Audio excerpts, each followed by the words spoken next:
Hi folks, I'm James Tanner from Bryston, and I'm here doing an exclusive video for Audio Advisor.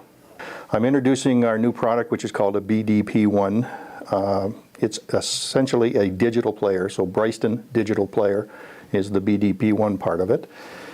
And the very unique thing about the product at this point is that for the first time in history, we've actually been able to get a direct copy from the master tape to play in our homes. In the past, CDs have been the main source of listening to music, as you know, but the limitation with CD is the sampling rate. And the bottom line is that currently it's at 44.1, and we can now go as high as 192. So think of it like a high-def TV. You've got regular TV and you've got high-def TV. So this is sort of high-def digital, if you want to look at it in that regard. So the motivation for the BDP-1 was that I was having a lot of frustration in terms of trying to put together some kind of playback system that could in fact play these high-resolution digital files directly off some of the downloads that you can do now and or some of the material that's available. And the frustration was that you had to be kind of an IT geek to figure a lot of this stuff out. So the whole motivation with the BDP-1 was to try and prevent those problems from occurring, so it becomes much more of a plug-and-play type product. Okay, inside the BDP-1, as you can see, there are no moving parts. So essentially what you have is a front panel display and integration there. You have a separate analog power supply and a separate digital power supply. You have a very high quality modified sound card on the output, which outputs to an ASEBU or a BNC, and you have the main CPU that actually takes the files on the input and outputs it as a standard digital file. And this section here, the flash card, is actually what stores the software.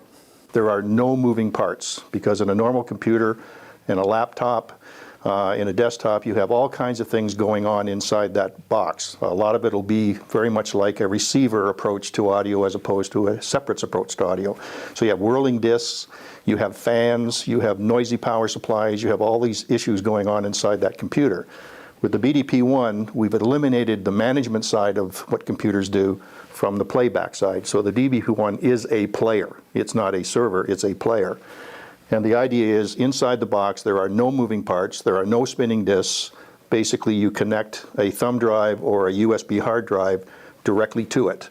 And in so doing, you have a direct connection. There's no streaming, there's no noise as a result of streaming. Streaming is limited to a 44.1 bandwidth, where direct connection can go all the way to 192, which is where we want to be. So the beauty of the product is it can be in the same room with you. There's no noise to worry about. You're not hearing any of those issues, and there's nothing to wear out. So that's where we see the product being used. Now, it can be used essentially in three ways.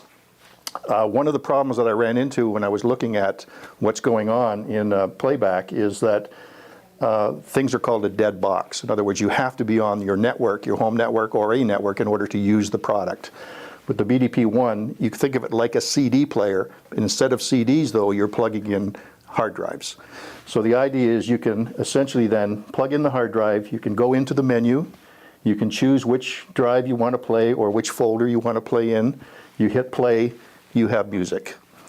So you don't have to worry about the network. You can then call your 16-year-old if you want, figure out how to get on the network, but basically you know the system's up and running, it's working as it could. So I call that my Luddite option, and I consider myself one of those. The next way you can use it is you can go on what I call the man cave option, which is you use a separate router, and you simply plug the router into the back of the BDP-1, and you set up an independent network from everything else in the home. So if you wanted to have your man cave version, you can then play the system just in that network, and you're not bothering anybody else, and you're not having problems as a result of that. And the thing you have to understand about networks is they have bandwidth limitations as well. And all of these things that are being streamed, when you try and stream 192, it becomes a bit of a problem for you. Then the third way you can use it is that you can then go, if you wish, on the home network and use it accordingly with a number of different devices, which we'll show you later. So that there's those three options. So the beauty of it is that you're not limited to using it in one specific way or one specific manner, and it's the highest quality available in terms of being able to do native 192 files. This has been James Tanner from Bryston with an exclusive video for Audio Advisor.